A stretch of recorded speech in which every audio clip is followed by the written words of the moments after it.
but most people make their decisions through the way that they feel. If you ask somebody what they think, 9 times out of 10, they'll tell you how they feel. And I have to correct people all the time. I didn't ask you how you feel. I asked you what you thought. And there's a big difference in what you think and how you feel. And if that takes you on a windier road, the fruit at the end will be riper, Mm. Mhm. because now you've just taken your time to get to where you really ultimately wanted to go. And you can feel like you honored or stayed true to your value system along the way. Oh, welcome back to the podcast. And I have a new friend that I have been acquainted with this year named Lewis Taylor. And he is amazing. I had the opportunity to spend what I thought was going to be a quick meeting, maybe like an hour or so, in Portland, Oregon, a month or so ago, maybe a little bit more now. And we ended up spending a number of hours together. And I felt like I could have talked to him forever. And his mind, his expertise, his faith, his caring, his heart-centeredness, um, his knowledge, and I just love being around someone with a growth mindset, and so I invited him here on the podcast to chat a little bit more. So welcome, Lewis, to the podcast. Hey, thank you for having me. I appreciate the kind words, and looking forward to today's conversation. So thank you. Yeah, I'm excited to where it's going to go, but I want the audience to be able to get to know you a little bit. So I like to do these quick fire questions that are sort of random questions. So the first Mhm. question I always like to ask is, what did you have for breakfast? Today I had no breakfast, believe it or not. I had coffee, and I'm actually in a fitness challenge, Mhm. and I've been doing a little more fasting in the morning, just to try something different. And so no breakfast yet, but I'm gonna have an amazing lunch. So, Mhm. There you go. So are you planning a certain lunch with this fitness challenge then? yeah, I just keep it real clean eating. More just vegetable based meals and fishes. So I try to stay away from a lot of meats when I'm in a fitness challenge. So yeah, so just clean eating. Not a lot of Mhm. carbohydrates, but I definitely need to have a significant amount for my body and my body type and the way that I exercise and move. So I'm not a no carb person. Mhm. But just keeping it clean. Diet and exercise, right? The old fashioned way. Yeah, I love that. I stick to that myself. We talked about that before. Sure. What kind of fitness things are you doing with the challenge? What does your fitness regimen look like? I'm a lifter, so I lift and then I'll do some interval training, also quick strike stuff, and then I'll ride the bike because I have a knee replacement, and so I try to do anything that's non or low impact on my body, just based on having an implant in my knee. So, but mainly I lift in a fashion to where it's short rest in between. I keep my heart rate up, so I burn quite a few calories just in my lifting regimen. Yeah, I love lifting weights too. It's my favorite part of my day. I joined a new gym called Anatomy here in Miami Beach, and I was talking to one of the trainers the other day. They introduced themselves, and I was like, "It's like my playground here. I could be here for hours." It's my Right. favorite place. So I love that. Well, tell us a little bit about where you grew up and growing up, and then tell us where you live now and about your family and stuff. All right. So I grew up born and raised in Northeast Portland. So um, back in the 70s. So that'll tell you a little bit about where my age is.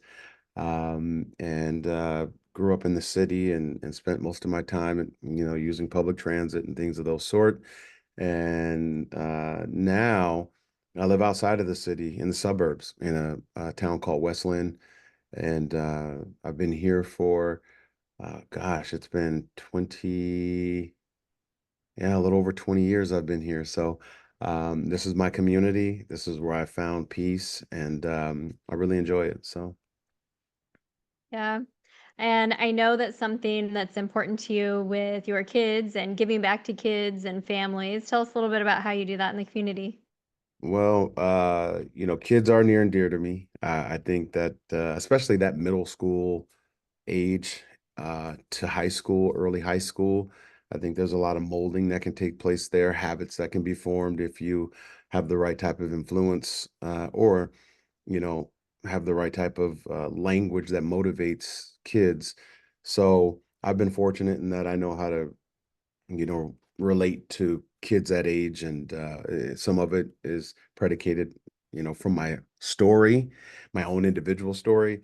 And some of it is that, I've always been a part of teams. And so just understanding what it means to recognize when someone is like, hey, I'm excited to be on a team. And then there's those who's like, I'm not sure if I really want to be on this team, right?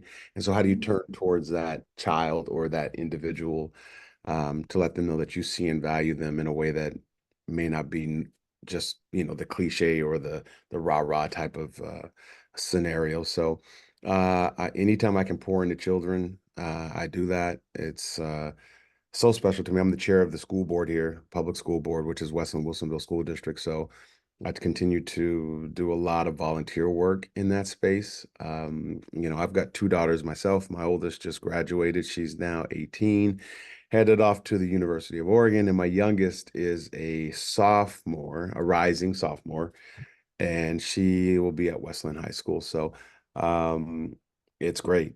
It's great. And those two bundles of joy are a big part of what motivates me. So, I love that. Congratulations, Dad, getting one off to college. That's awesome. I love yep. that. Girl Uh, dad. yeah, what's that? That I'm a girl dad. Two girls. Yeah, yeah, 2 girls. I know. I have a boy and a girl, so I have the best of both worlds, but Okay. my best friend has all boys, so that's even a lot too, so, Yeah, I wouldn't know um what to do with boys. I would not know what to do with boys. Um, You would if you had boys too, you just innately know somehow. right, Well, why don't you right. tell us I always like to hear, a book recommendation that you could recommend for personal or professional growth or something that just always stands out to you or maybe something you read recently that you could recommend to the listeners. I'm currently wrapping up a book right now called Killing Sacred Cows, and I've really enjoyed it. It's a book that is around some of the things that have been drilled into our heads to over the lifespan of us in our existence.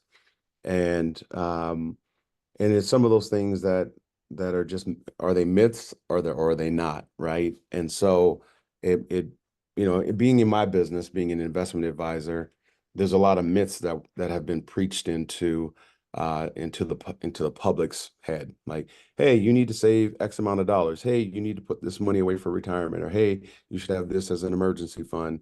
And so this book is about challenging uh, what would be the myth of you should do things this way. You should buy a house. You should. And so it's kind of the counter argument to a lot of the myths that have been preached. And there's a lot of arguments as to why those myths are just that, right? And so Mm, it's a contrarian view.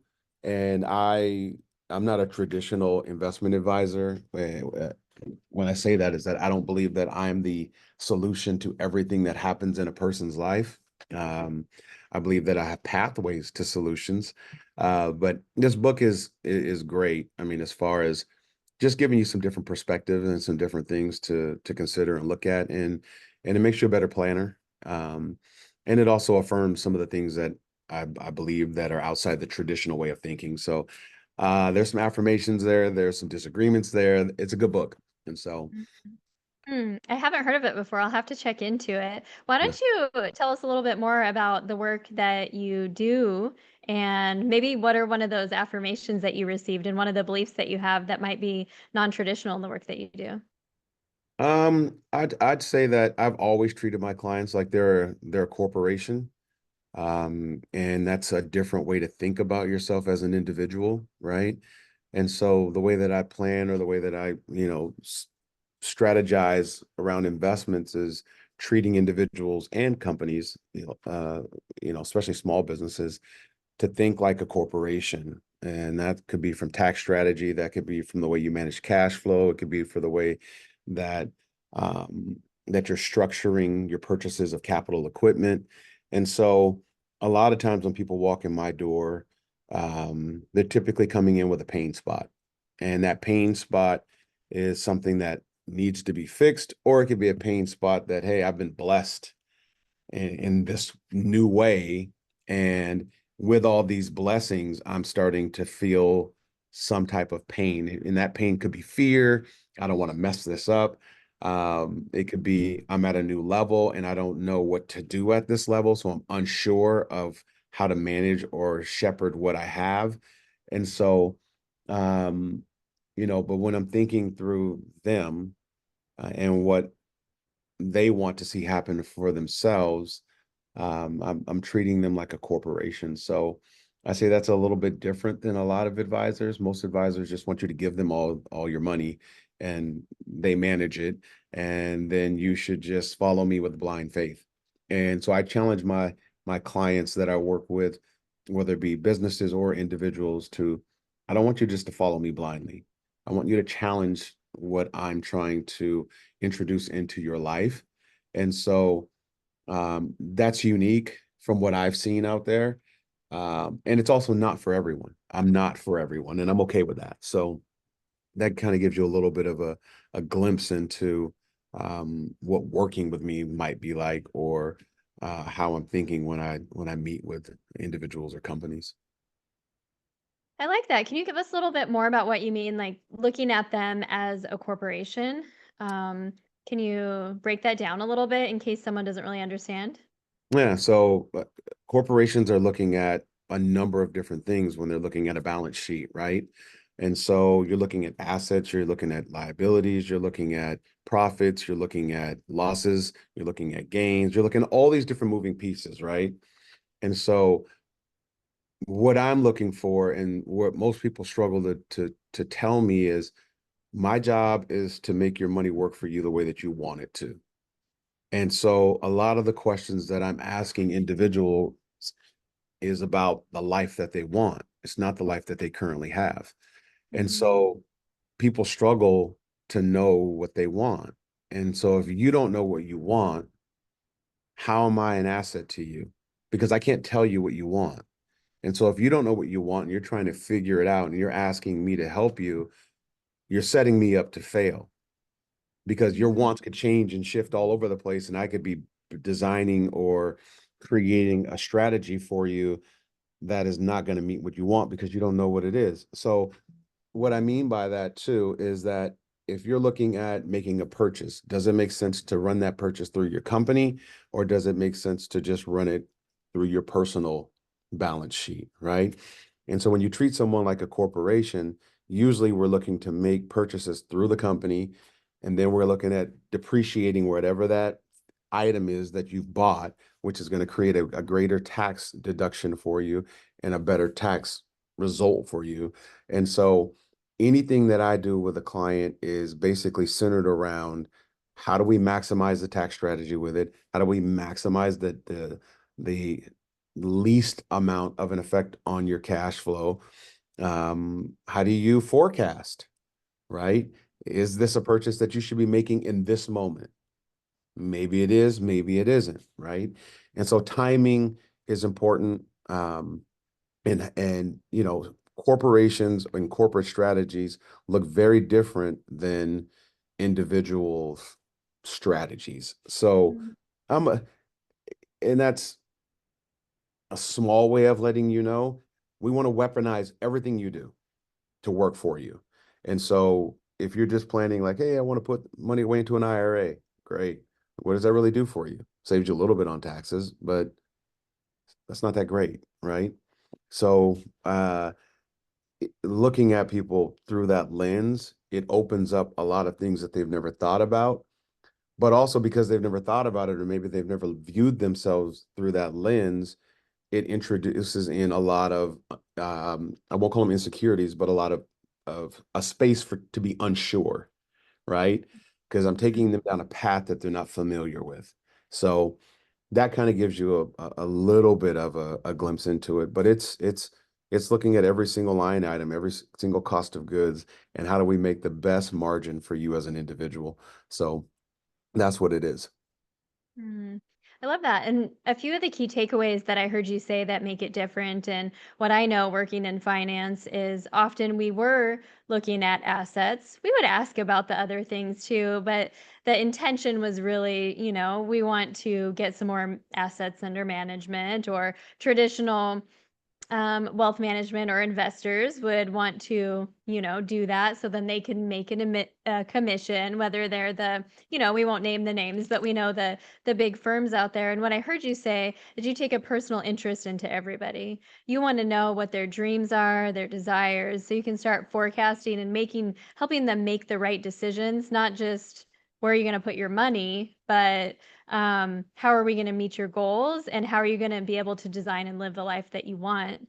We often in our life and leadership development coaching, we ask that question of what do you want?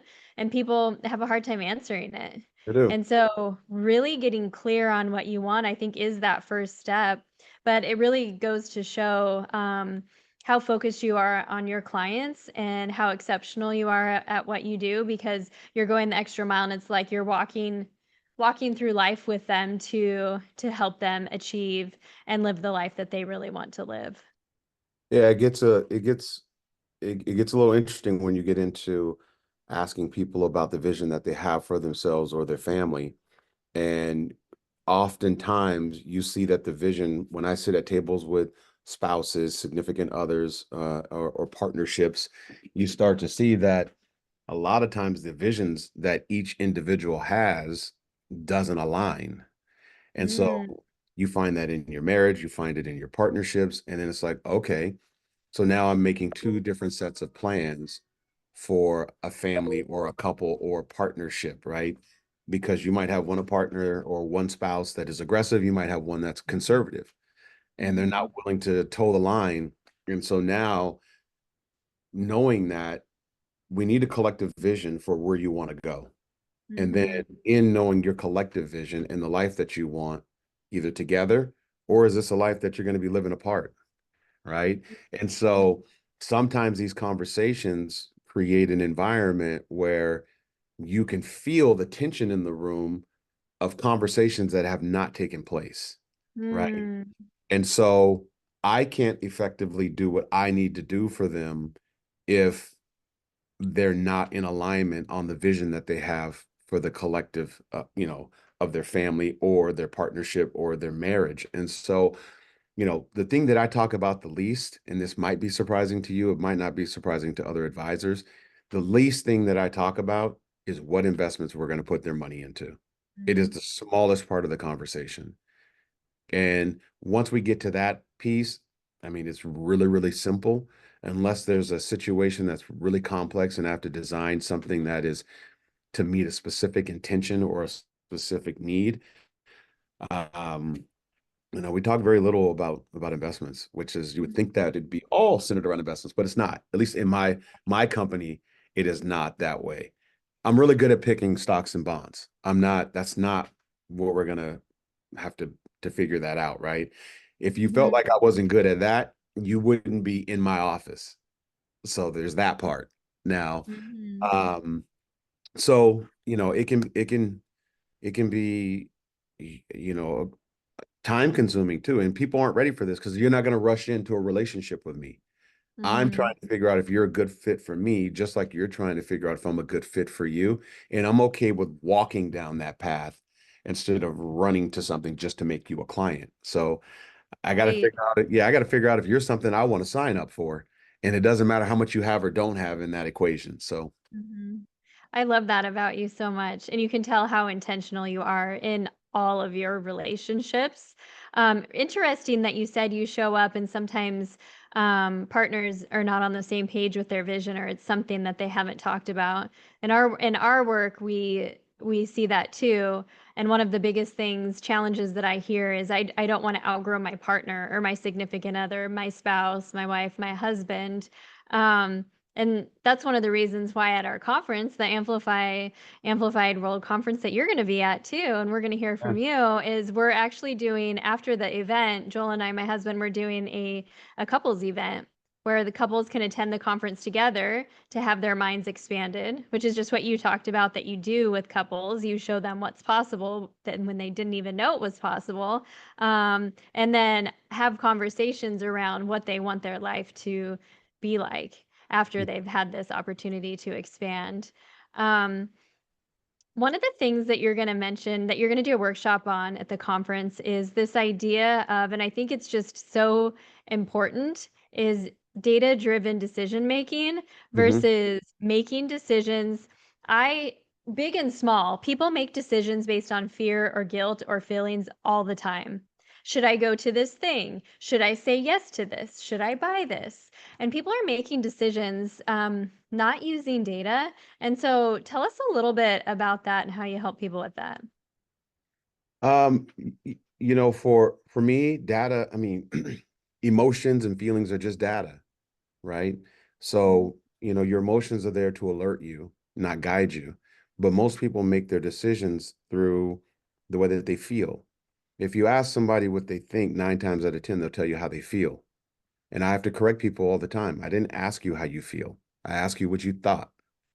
And there's a big difference in what you think and how you feel. And so I quickly have to make sure that I'm clear and concise with people about feeling based or emotional based decision making, and then the logical piece. And you can honor your emotions and feelings in making a logical decision, right? And sometimes it's gut, right? So it's not to say that your feelings don't have a place in the decision making process. They just can't be the only thing that shows up in how you make your decisions. So, you know, I believe that having the right amount of data, right, allows you and equips you to make better decisions. And so if I made every feeling, or excuse me, every decision based on feeling, it'd be really hard to make a client. I mean, I can't challenge how you feel. I can't challenge, but what I can challenge is what you think.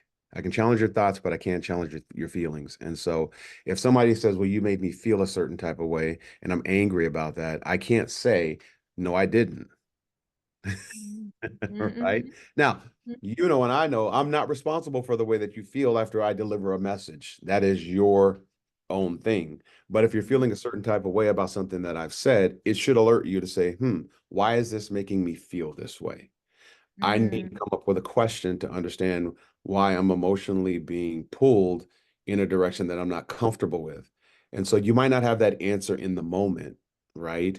Because sometimes we have to step away from our feelings, and more often than not, to then break it down and say, okay, I'm not really have this conversation right now, but can we have it tomorrow or can we have it next week when I have more time to think about why it's making me feel a certain type of way?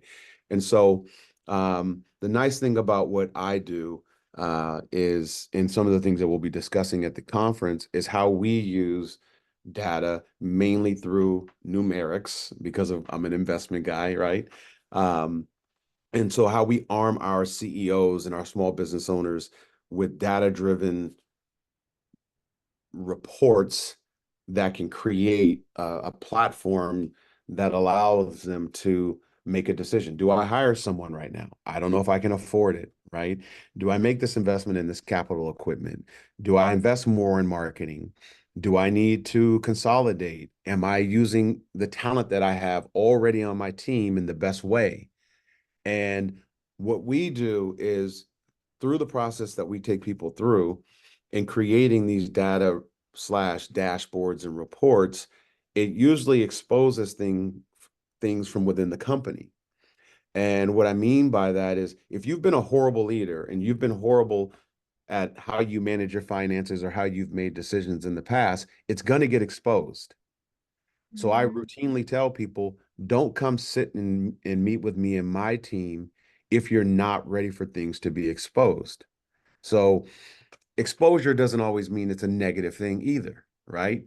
It also brings some awareness to the situation. Wow, had I known this, I would have done this differently. Had I known that, I would have made a different decision at this Y in the road.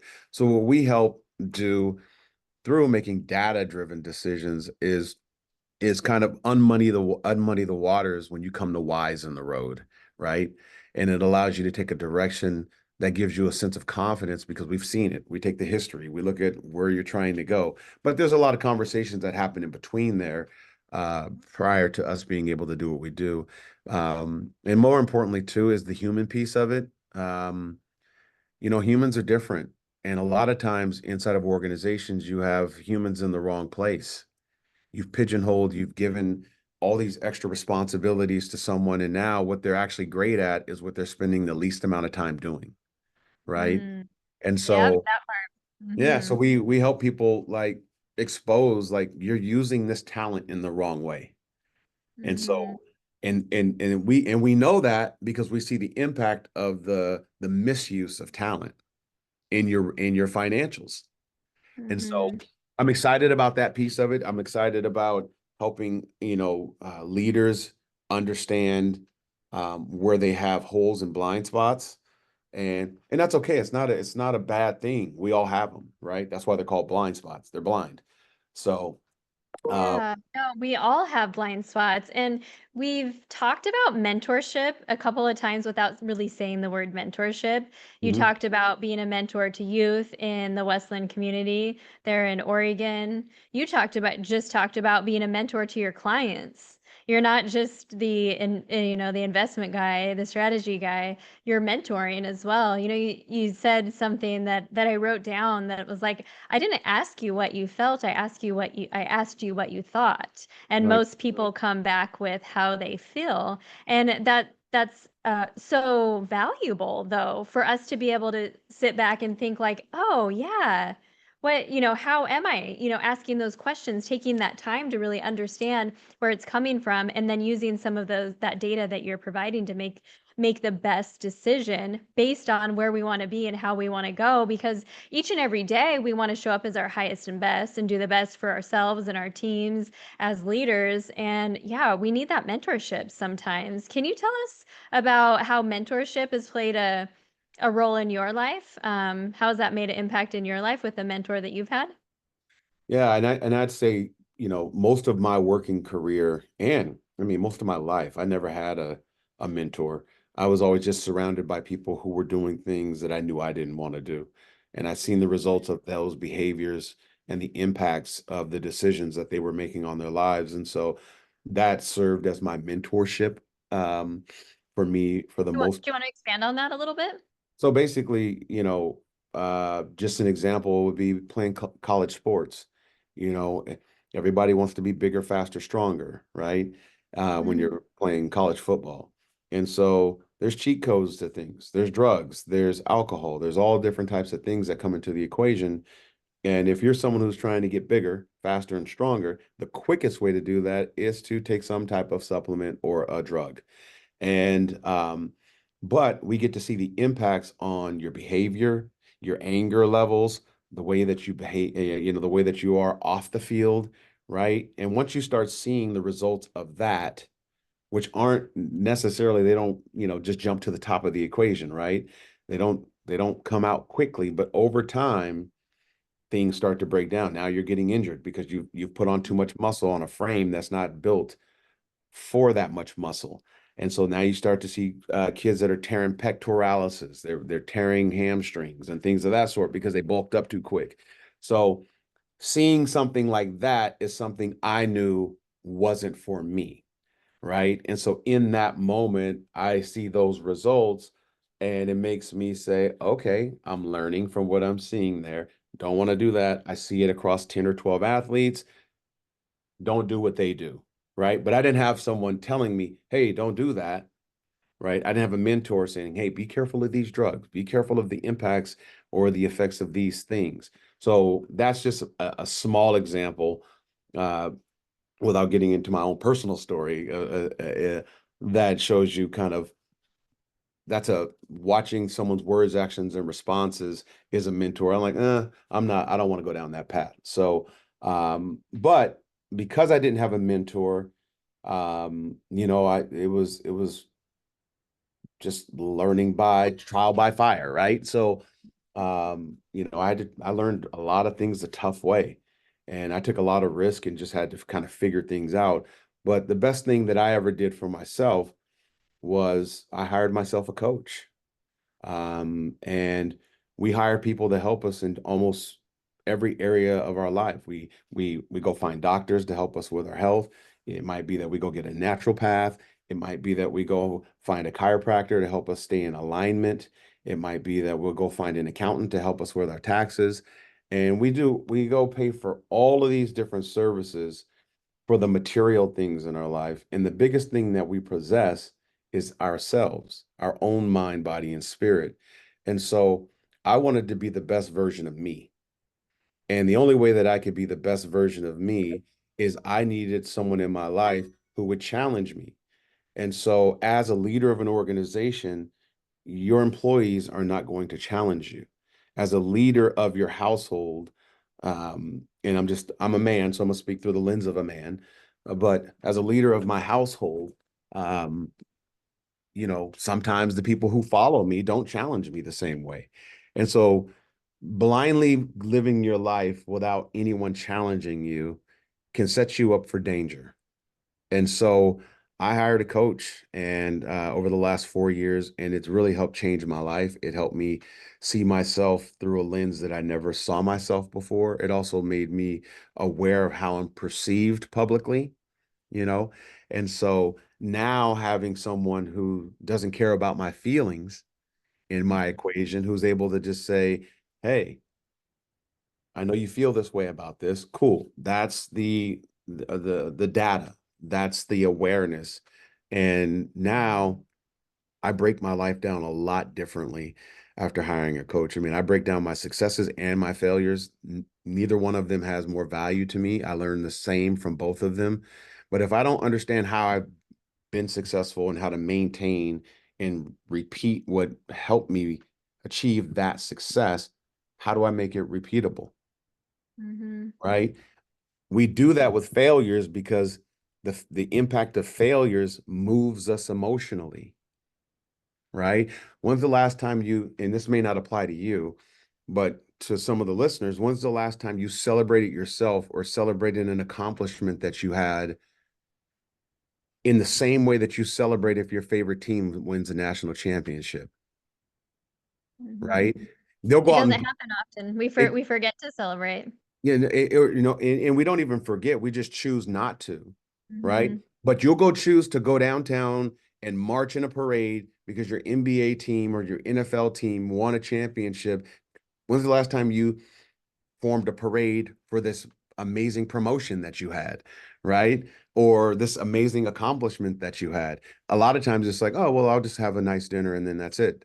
So I had to learn how to celebrate me and my accomplishments. And I would say that's been a big change in my life is I celebrate my wins like I won the national championship now, right? Mhm. And so it's great. That's and I would encourage other people to like spend more time enjoying your successes and don't feel ashamed of it. Mm.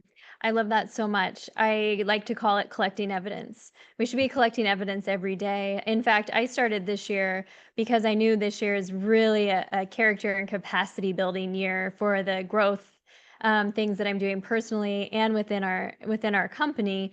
So I started writing out my wins every single day.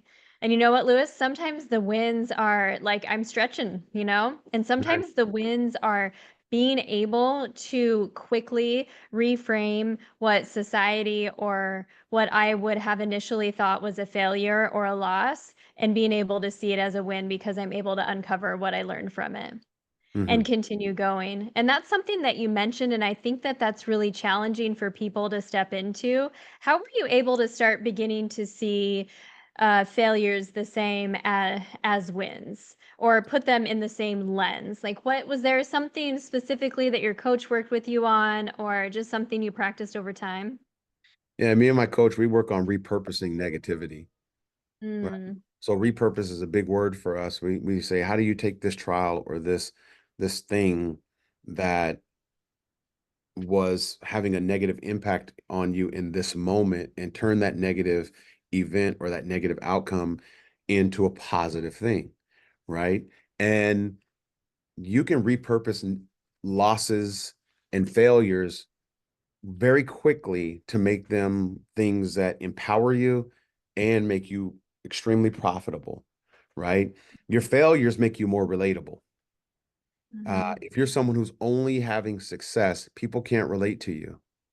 Mhm. And and I now look at it that I know that I'm going to fail the majority of the time, and that's okay. If we think about baseball, they fail 70% of the time. And if you can just hit a ball 3 times out of 10, they'll pay you a $500 million for failing 7 out of 10 times, right? The best shooters in the NBA shoot at what, 40%? What's that worth nowadays? If you shoot 40% in the NBA, that's worth a couple 100 million. 300 Mhm. now, right? At shooting 40%. Paul George was just paid 300 million darn near, or 282 million over the course of 5 or 6 years, or whatever the number was, right?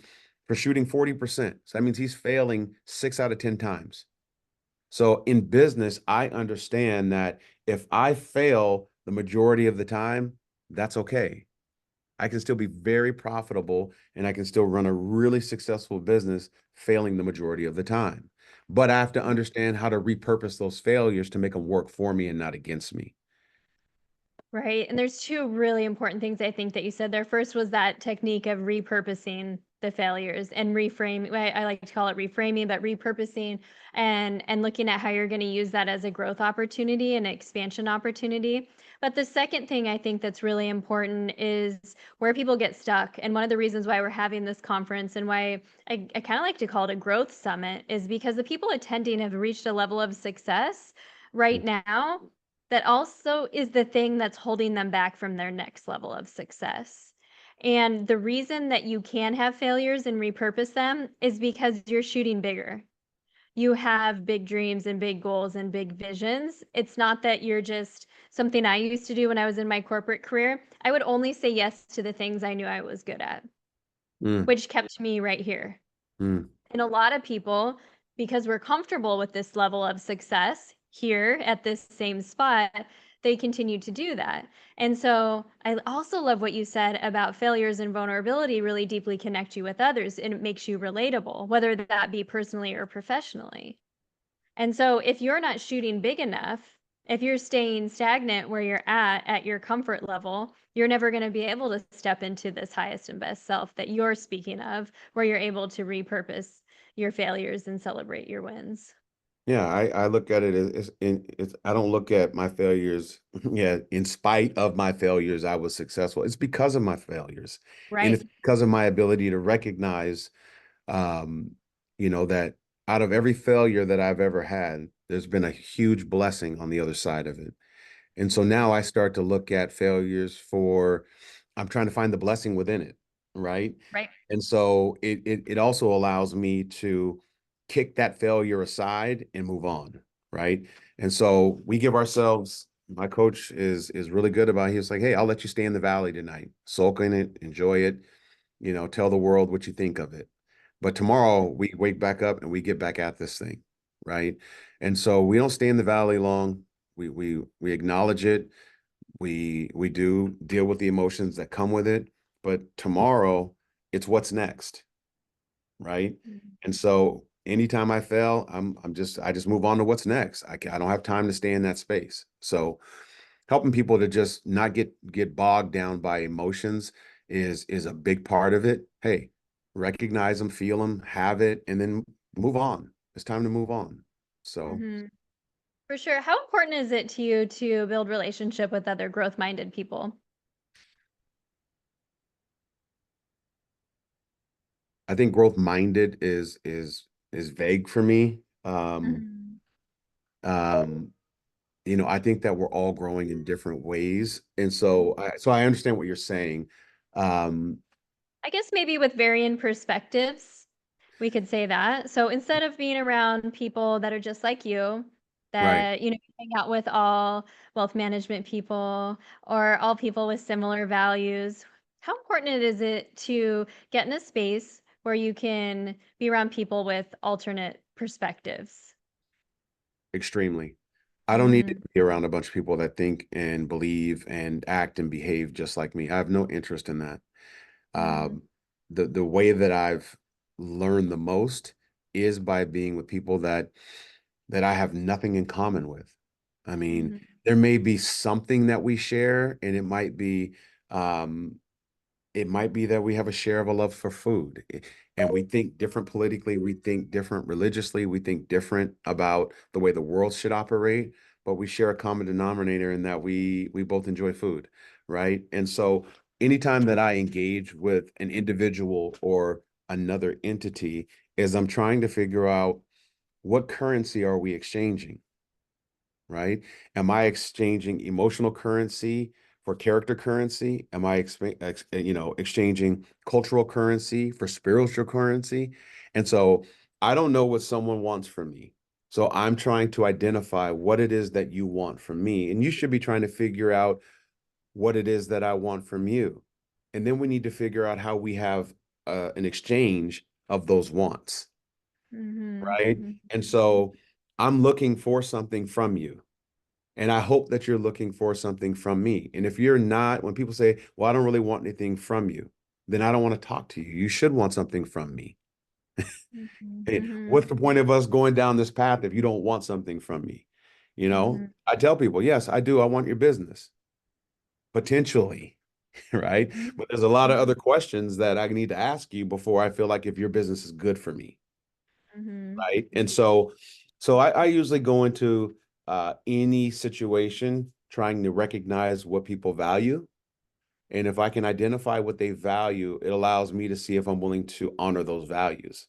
mhm, And if your values are in a place where, I feel like they're unhealthy for me, then I have nothing that I wish to exchange with you. So, mhm, um, so I think that that's what I'm looking for. And I tell people all the time, I'll sit with anyone, but I won't stand next to just anyone. So we can have a conversation that gets heated. It could be a debate. It could be all these different things. And all right, yeah, I don't have to ever sit with you again.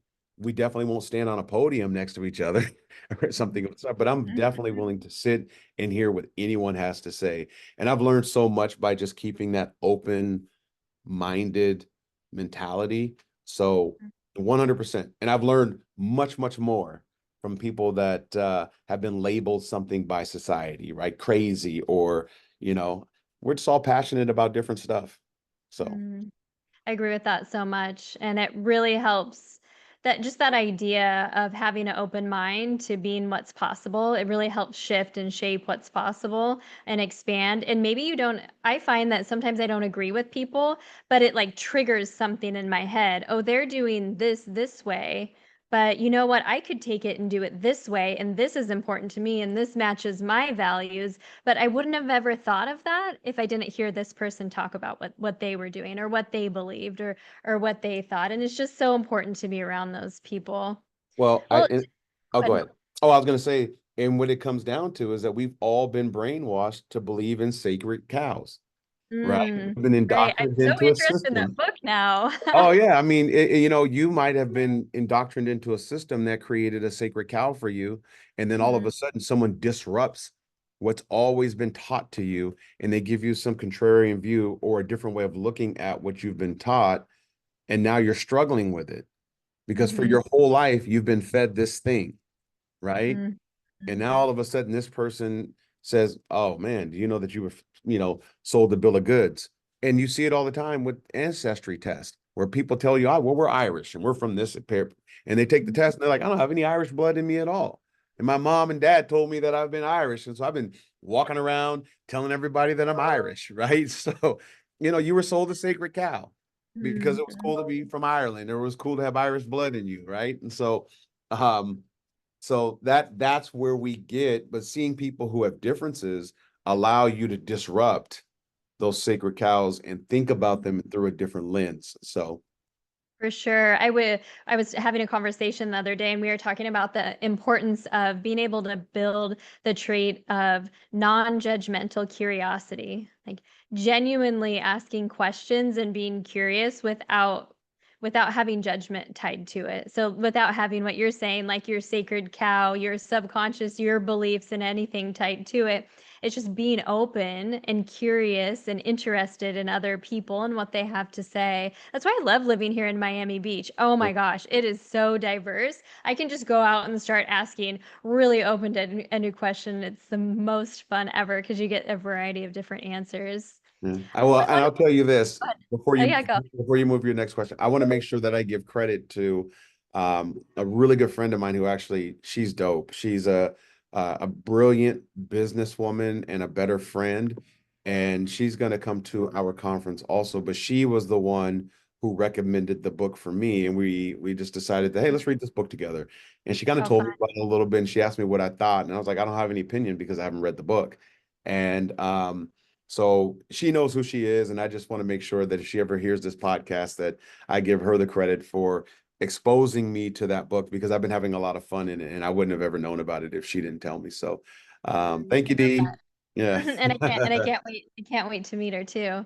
yeah. Um, so this whole podcast was about things that you're doing differently this year specifically. Do you have one thing that really stands out, either personally or professionally, or you could share both if you wanted, that you're doing a little bit differently this year, and kind of what made you discern that that was the right thing for you and go that route? I think I think one of the bigger things that I'm doing this year is trying to not fill my schedule and pack it from meeting to meeting to meeting to meeting to meeting, right? And what ends up happening is that we spend so much time working in our business that we never get to work on our business. And so I've been diligent about and I'm this is a work in progress for me of going away. I'm an avid outdoorsman and I love to spend time in remote quiet places. And so I've made a promise to myself to commit to doing that more often. It allows me to tap into my own inner genius, whatever that level of genius is. It could be very small or it could be very large, right? And so I try to just get away from everyone. That includes family, friends, work, uh, the whole the whole shebang to just spend time with myself in a quiet space. And I usually will do that for several days. And then I'll come back into, Wi-Fi and all the other stuff. And then you start getting all the buzzing, buzz, buzz, buzz, buzz, buzz, right? So that's been a big change for me. The other change started taking place about 4 years ago, but it's not a fast thing. Is all I focus on is the character that I want to become. And so my character is the most important thing that I have behind my faith. And so, you know, there's times where, my faith is leading my life, but, and I know that I have the Lord's favor. I'm a believer in God. So I know that I have God's favor, but I'm not always obedient. And so I'm always trying to become more obedient and have my faith lead my life, but it goes up and down, for me. And so it's not this consistent thing. So my goal is to become more consistent in those ways. And it just seems that when I focus on those things, my business just tends to do better. So, it's not so much that there's this big business thing that I've shifted in. It's really just making sure I can be the best man that I can be and the best person that I can be. And within that, I will attract the type of people that I want to be around me. So um, that's a lot of work. It sounds easy, but it's very difficult to do. Yeah, and I hope everyone takes a moment and rewinds those last few minutes because what Lewis just shared is the secret sauce. So I know that to be true in my life. I know that to be true in the lives of my clients. And I've heard it time and time again from other successful individuals that are also super self-aware, super heart-centered, super faith-based, and it's just time tested. Um, Interesting you say about your faith and really focused on that, not always being obedient. I recognized I hadn't been in the Word that much, And so something I just started a few weeks ago was one scripture per week, reading it every day, asking for guidance. Like that's my focus every day when I have my prayer and journaling and meditation time. And here's the scripture. I think it's fitting for our podcast today that we have this week. So Isaiah 43:18. Forget about what's happened. Don't keep going over old history. Be alert, be present. I'm about to do something brand new in you. It's bursting out. Don't you see it? I just love it. Doesn't that just hit like your soul Oh yeah. so deep, so deep? Yeah. Well, And so that's something I'm doing differently this year. I love it. I love it. And I think that everybody has their own code that they live by. We all live by codes, right? And if someone's on this that's listening, they may be an atheist, and that may be a different code for them. And so, Right.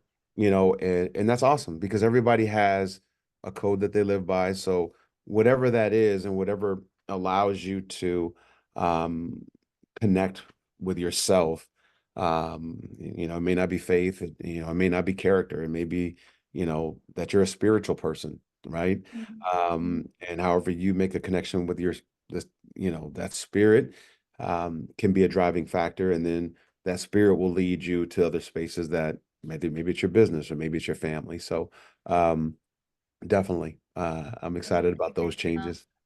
Yeah, congratulations to you. And I noticed that you said that you've been working with your coach for 4 years, and you said you've been building character for 4 years. And so, am I correct in saying that that's one of the things that he's helped you kind of get to the next level with? 100%. Yeah. 100%. Because when you start to define what you want your character to look like, it means that a lot of times you're removing certain individuals or certain things from your life. Hmm. And when you're committed to yourself, it can be off-putting to people. So I would love to tell you that it's an easy thing, like, oh, I'm going to do this self-improvement thing, right? No, it's not that type of journey. And so it meant that I got rid of friends. It meant that I no longer did business with certain types of individuals or people. And those are people that have been accustomed to me being accessible to them, right? And then when you start to decrease your accessibility, there's judgment that comes into place, right? There's people's opinions that are going to be thrown at you, right? But as you start to get more comfortable with your character, your emotional intelligence also increases, right? You know, so I can just take someone's feedback and say, "Oh, okay, interesting that you feel that way." Or interesting that that's the way you think. And then I move on, right? I don't have time to, like I say, dwell on it. And so um I And not just make it mean something about yourself because it doesn't. yeah, the way you feel about me doesn't affect my confidence. So Mm-hmm. right? And I always tell people, I don't have an opinion where I don't have responsibility. So your opinion of me matters nothing to me, because you're not responsible for me. So Mm-hmm. what's important to me is the character that I want people to receive. And Mm-hmm. if I'm doing what I'm supposed to be doing and putting in the practice, it takes a lot of practice to have the perception be the character that I want it to be, Mm-hmm. then I know I'm gaining and I'm having success. That's a successful year for me. It's not about revenue. It's not about the other stuff, for me. Because other stuff comes when you create the space to really understand and check in, and then when you start building your character and your highest self. And I don't want people to misunderstand what you just said because you are the most heart-centered, generous, loving person, kind person there is. And so I want them to not get disillusioned by what you just said. They could have taken that the wrong way, but you are amazingly generous and heart-centered and giving, and you want to see the well-being of others. And I love that you shared that. What other people think about you doesn't affect your confidence. What if everybody held on to that? And everybody said, okay, what other people say or think is not going to affect my confidence. And even more so, I feel like confidence is on the outside. It's not going to affect our self-worth on the inside. Hmm. I think that's so powerful. So I know that we're about at time here, but maybe one last question before you tell us like how we could reach out to you if we wanted to chat about having that working relationship with you. But what advice would you give aspiring leaders or current leaders and entrepreneurs who really want to build this their business, but stay true to their values, stay true to their character? What advice would you give them? I would advise someone to, if I was going to give them any kind of, uh, uh, um, I guess, nugget, my goal was, and I learned this through coaching, but, I wanted a life of purpose, passion, and profit, right? So within my purpose, I find happiness, right? And I want to do something that I'm passionate about. I'm very passionate about helping people change their lives financially. But in helping them get what they want, I make sure that they also get what they need. And so if you can't take what you need from me, then I'm definitely not going to be willing to help you get what you want. And all of that, I'm in business. I want to make profits. There's nothing wrong with that. And I think that sometimes we become ashamed of the fact that we want to make profits. There's nothing wrong with that, right? I want a life of purpose, passion, and profit. And so I would challenge people to, or encourage them, not even challenge. I would encourage them to find what their purpose is. And and if they can find out what their purpose is and they can find something that they're passionate about within that, because a lot of us are running companies that we're not even all that passionate about. We're just making money, right? Mhm. And so what ends up happening is that the tail ends up wagging the dog, right? So if you become a slave to the profits, you start making decisions that take you off your path, and takes you away from your values. So staying true to that, it means that it might be a windier road. It's not a straight line from A to B. You're going to have these seasons that make you have to take pit stops. You're going to have a lateral move that takes up maybe a year, right? And now you're 1 year behind where your ultimate goal was to be. But staying true to who you are versus what you are is a longer road. And so be okay with staying on brand for who you want to become. And if that takes you on a windier road, the fruit at the end will be riper, Mm. Mhm. because now you've just taken your time to get to where you really ultimately wanted to go. And you can feel, you know, like you honored or stayed true to your value system along the way. So that would be my only little nugget is, don't let some check take you off the path of what you truly ultimately want to become. So So powerful. Lewis Taylor, this has been amazing. So many nuggets that people can take away, both personally and professionally. Thank you for sharing so openly and vulnerably and just sharing your expertise with us. If we wanted to reach out and learn more about how we could work with you, what is the best way? you can email me. Email is good. Text is also even better, but I'm not giving my phone number out. But right. But email me at Lewis, which is Louis at TWM, which is Tom William Mary, wealthmanagement.com. So Lewis at Taylor Wealth Management, oh, excuse me, Lewis at TWM wealthmanagement.com. And that's the easiest way to reach me. And a lot of times it's just a conversation. I don't know, where you're at in the journey or what space you're on. But like I said, I sit and listen to a lot of people. And so it Mhm. might just be a listening session and me saying, hey, you know what?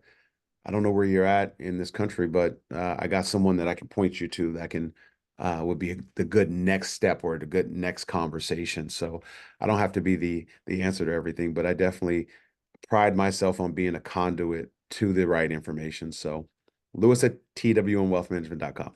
Perfect. We'll put that in the show notes. And so reach out to Lewis. And if you want to meet him in person, you can meet him. He'll be teaching a workshop at the conference in September in Bend, Oregon.